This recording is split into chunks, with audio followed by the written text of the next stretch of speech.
Hi, r.w.forder here. Charles Bradlaugh's parliamentary campaigns and final years.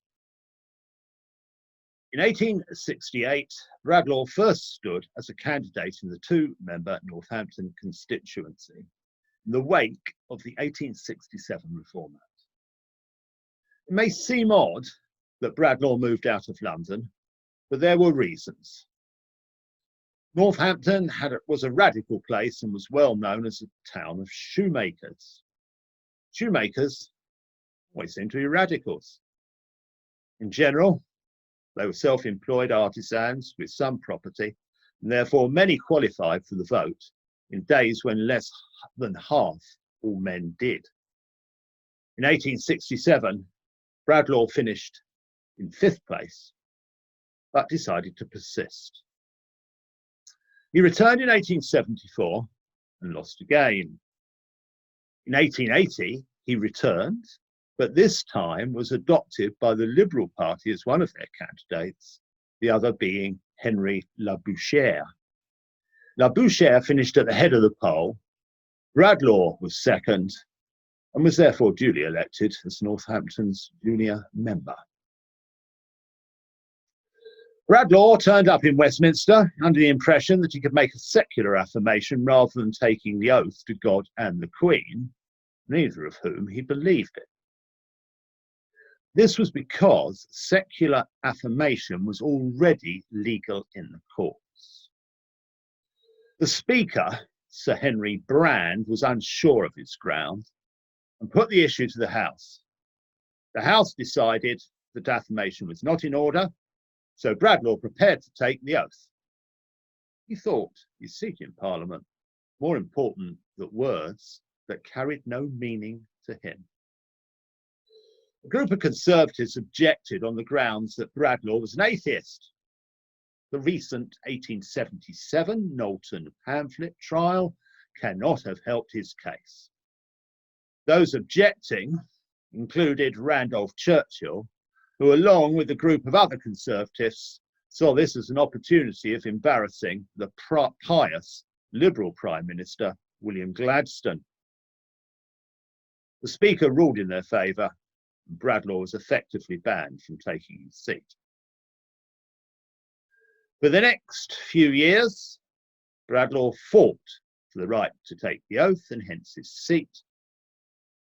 4 times in the early 1880s, he returned to Northampton for by-elections, and 4 times he returned to Westminster victorious. On occasion, he was imprisoned in the prison room in the clock tower, but was released the next morning, really because nobody knew what to do with him. Bradlaugh is the only person to have been incarcerated there. One has to admit, it was rather more comfortable than one might expect. Bradlaugh actually received visitors during the evening. On one occasion, Bradlaugh attempted to force his way into the chamber of the House of Commons. Brian Niblett describes what happened. Bradlaugh, advancing purposefully to the chamber door where Erskine, the deputy sergeant-at-arms, stood in his way, spoke in a commanding voice. "I am here in accordance with the orders of my constituents, the electors of Northampton. Any person who lays hands on me will do so at his peril." Erskine replied that he had orders not to admit Bradlaugh. "Those orders are illegal," declared Bradlaugh, whereupon he stepped forward, brushing Erskine aside. This was a signal for the messengers to act, and act forcibly. They grabbed Bradlaugh by his coat, his throat, and by his arms. Bradlaugh fought back, grasping one messenger by his collar and refusing to let go. He stood like an oak rooted to the floor of the lobby. These 10, tugging Bradlaugh mainly by the arms, slowly dragged him from the lobby, down the passage, and threw him in the palace yard. Bradlaugh was exhausted, his frock coat and silk top hat ruined. He was actually quite badly injured in the fracas, His arm was damaged and in a sling, and he had to cancel all his regular lectures and other engagements for the next 2 months. Outside the Palace of Westminster, a huge crowd had heard the melee and charged the public entrance. Annie Besant, who was there, pushed to the front of the crowd, spread her arms and successfully begged them to stop. It seemed that if she had not, the crowd may have pushed their way into the chamber and would certainly have targeted the Speaker, Randolph Churchill, and Sir Stafford Northcote, the Conservative leader at the time. On another occasion, Bradlaugh strode into the chamber unannounced, Bible in hand, and administered the oath to himself. All to no avail. The one thing Bradlaugh was allowed to do was to address the House from the bar, which marks the entrance to the chamber. By speaking from there, he could address MPs without actually being inside the House of Commons. He did this on 4 occasions, and on the 3rd, he concluded his speech with these words: "I have no fear.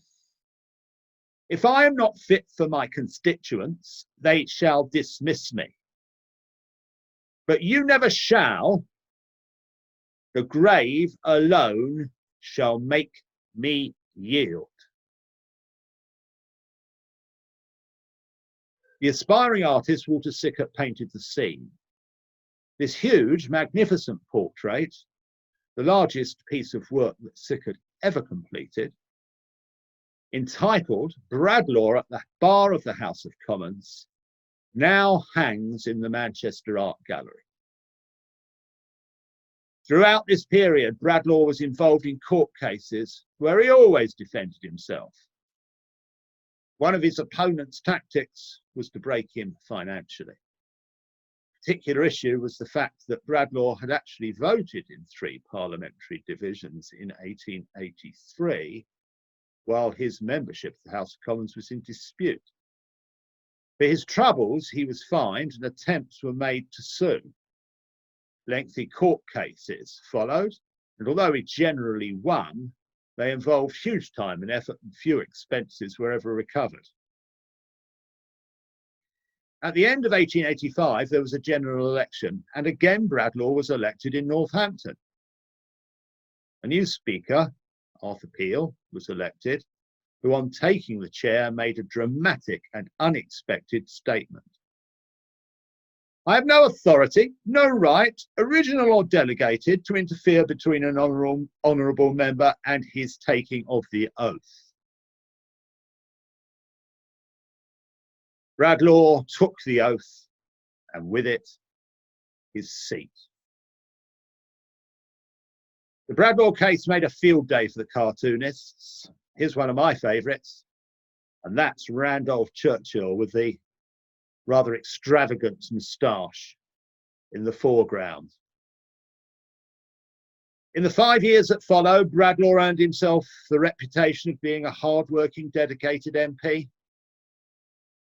As well as all the issues you'd expect him to become involved with, he was an advocate of Irish Home Rule and showed particular interest in Indian affairs.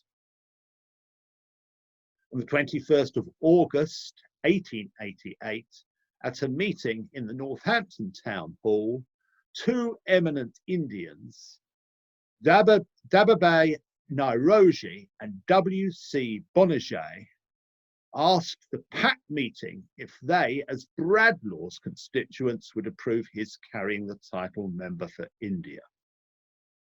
Of course, they acceded. Later, Nairoji was to become the first Indian to sit in the House of Commons, and both he and Bonaget was to chair meetings of the Indian National Congress.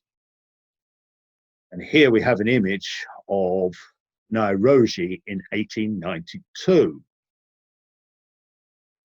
In 1889, Bradlaugh travelled to Bombay to attend the Indian National Congress.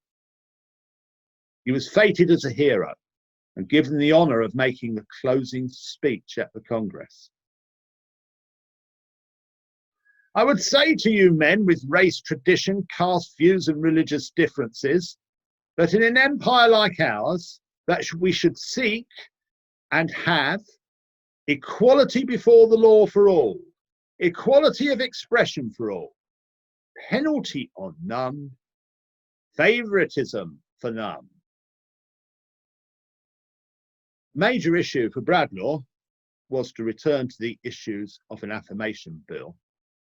I say return because in 1883 an attempt to pass one into law at the height of the Bradlaugh case had been narrowly defeated. In 1888 he introduced a new private members bill which was eventually approved on the 5th of December and is still used by many MPs today.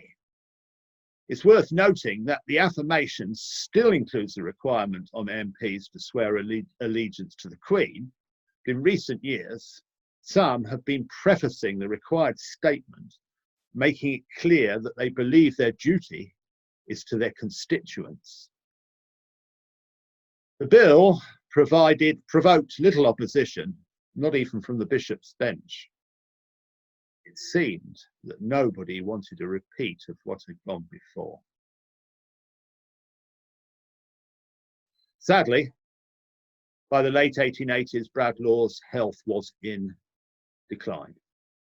He was suffering from kidney disease. And on the 10th of December 1890, he made his final public appearance at the Hall of Science when he spoke on the evidence for the Gospels in aid of the r.w.forder testimonial fund, as Forder was retiring as NSS secretary. On the 10th of January 1891, he took to his bed. On the 27th of January, while he lay there, a parliamentary colleague, Dr. W.A. Hunter, moved an expunging motion in the House of Commons. It read that the resolution of the House of the 22nd of June 1880 that Mr. Bradlaugh be not permitted to take the oath or make the affirmation be expunged from the journals of the House as being subversive of the rights of the whole body of the electors of this kingdom. The resolution was carried. Bradlaugh lay unconscious and never recovered. He died on the 30th of January, unaware of this, his final triumph. The funeral took place at the Brookwood Necropolis, to which some 4,000 mourners travelled from Waterloo by special trains. Among the mourners were many MPs, including David Lloyd George and a 22-year-old Indian law student, Mohandas Gandhi. Despite a request that those attending should not wear mourning, Annie Besant, always one from the dramatic gesture, attended fully veiled and in black. However, many did wear Bradlaugh's Northampton colours of green, white and violet. It's interesting to note that these same colours were the colours of the suffragettes. Green for give, white for women and violet for the vote. These were the suffragettes' colours, but they were radical colours too. There was then something of an incident when Bradlaugh's successor as president of the NSS, G.W. Foote, who had not been selected as a pallbearer by Hypatia, tried to walk directly behind the coffin. Annie Besant intervened, elbowed him out of the way, exclaiming, "How dare you come between the daughter and the dead father?" Here is Bradlaugh's grave soon after its funeral. Soon after his funeral. Sadly, the site has been allowed to deteriorate and the bust was stolen many years ago and never recovered. Brian Niblett concludes his book with this: moving paragraph. The family stayed at the graveside a short while and then slowly made their way back to Brookwood Station. The crowd, guided by marshals from the National Secular Society, filed by one, many weeping. One of his supporters from Northampton cried out, "Oh, Charlie, this is no place for you yet." Many threw their rosettes into the grave until the coffin was covered by a sea of Northampton colours. An hour later, when the crowd was gone and the light was fading, 4 men from Northampton came back to take one last look. Here they found the gravediggers shoveling the mound of earth back into the grave. These Northampton men took the spades from the gravediggers, did the work themselves. There are several memorials to Bradlaugh. I've mentioned the wonderful Sickert portrait, Manchester, and there is his grave at Brookwood. Very recently, and not before time, a newly commissioned bust by Susie Zammit was unveiled within the Palace of Westminster. This was commissioned by the National Secular Society.